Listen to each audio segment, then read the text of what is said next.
भूकंप का झटका महसूस हुआ, ये इससे पहले जो भूकंप के झटके महसूस हुए, शायद उससे कुछ अलग था।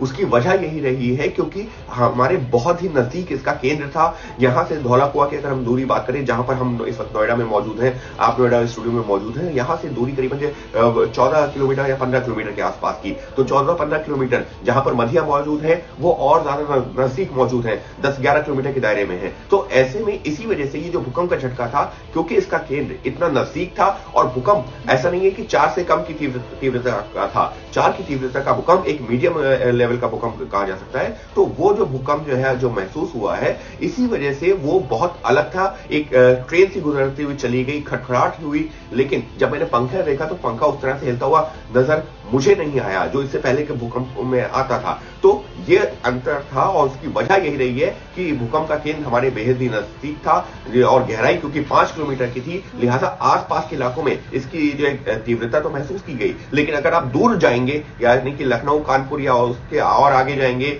या फिर आप जो है पंजाब के अलग अलग इलाकों में जाएंगे, तो आपको वहां ये जो है भूकंप महसूस नहीं होगा। और एक अंतर ये है कि इससे पहले हमने देखा जो भूकंप आए थे, नेपाल का भूकंप आया था, 7 की तीव्रता का था, लेकिन पूरा उत्तर भारत तक दहल गया था। लेकिन यहां क्योंकि गहराई कम थी, लिहाजा आसपास के इलाकों में झटके महसूस किए गए। लेकिन जैसे आप दूर जाते जाएंगे, वो जो झटके आपको ज्यादा जो लोग ऐसे सामने नहीं आएंगे। नेपाल का हमें याद है जो लगभग 1.5 से 2 साल पहले नेपाल में भूकंप आया था, तब दिल्ली एनसीआर भी दहल उठा था और उसकी जो गहराई थी वो 10 किलोमीटर जमीन के नीचे वो भूकंप आया था। इसी वजह से उसका जो स्प्रेड हुआ उस वाइब्रेशन का वो बहुत ज्यादा था। मदिया हमारे साथ लगातार जुड़ी हुई हैं। मदिया, आप लोगों से फिर से बात करने की कोशिश कीजिए, क्या उन्होंने वहां पर महसूस किया, क्योंकि जिस जगह पर आप खड़ी हुई हैं, दिल्ली का ऐसा इलाका जहां पर बहुत तेज वाइब्रेशन फील हुए हैं। मदिया। बिल्कुल, बहुत ज्यादा तेज लोगों को फील हुआ ये अर्थक्वेक इस बार, लेकिन मैं आपको बता दूं कि